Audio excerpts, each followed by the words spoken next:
একি একি, এ আমি কি দেখলাম মৎস্য রাজা? আমাদের কন্যা ডাইনির কাছে। চলুন মৎস্য রাজা, আমাদের কন্যাদের ফিরিয়ে আনতে হবে। তাড়াতাড়ি চলুন, যদি ওই ডাইনি আমাদের কন্যাদের কোনো ক্ষতি করে দেয়। না না মৎস্য রানী, তাড়াহুড়া করে কিচ্ছু করব না আমরা। আগে আমাদের জানতে হবে ওই ডাইনি কি উদ্দেশ্যে আমাদের কন্যাদের বশ করেছে। চলো আমরা জল জ্যোতিষীর কাছে যাই। একথা বলে মৎস্য রাজা আর মৎস্য রানী দুজনে মিলে জল জ্যোতিষীর কাছে যায় আর জল জ্যোতিষীকে সব ঘটনা খুলে বলে।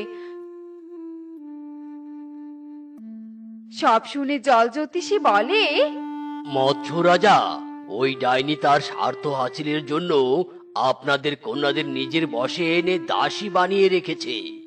ওই ডাইনি জাদুই গোলাপ গাছ থেকে গোলাপ তুলে সেই গোলাপের নির্যাস খেয়ে অমর হবে আর এই জল রাজ্যের উপর কবজা করবে, আর এই কাজের সহায়তা করবে আপনার দুই কন্যা।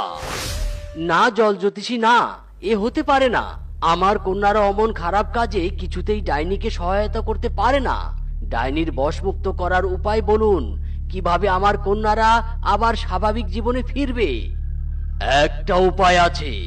যদি আপনারা দুজন নিজেদের হাত কেটে সেই রক্ত দিয়ে যজ্ঞ করেন, সেই যজ্ঞ থেকে এক অমৃত জলের পাত্র উঠে আসবে। সেই পাত্রের অমৃত জল যদি দুই মৎস্য কন্যার গায়ে ছিটিয়ে দিতে পারেন, তবে আপনাদের দুই কন্যা ওই ডাইনির বশ থেকে মুক্তি পাবে। তবে দেরি কিসের? এক্ষুনি আমরা যজ্ঞ করব। জল জ্যোতিষী, আপনি যজ্ঞের ব্যবস্থা করুন। এরপর জল জ্যোতিষী যজ্ঞের আয়োজন করে আর মৎস্য রানী মৎস্য রাজা এক ধারালো চাকু দিয়ে তাদের হাত কেটে কিছু রক্ত যজ্ঞে দেয়।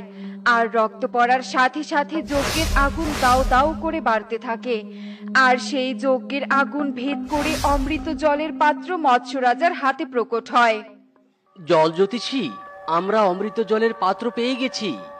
তবে আর দেরি নয় মৎস্য রাজা মৎস্য রানী, ওই ডাইনি আর আপনাদের কন্যাদের উদ্দেশ্যে বেরিয়ে পড়ুন আর তাদের মুক্ত করুন।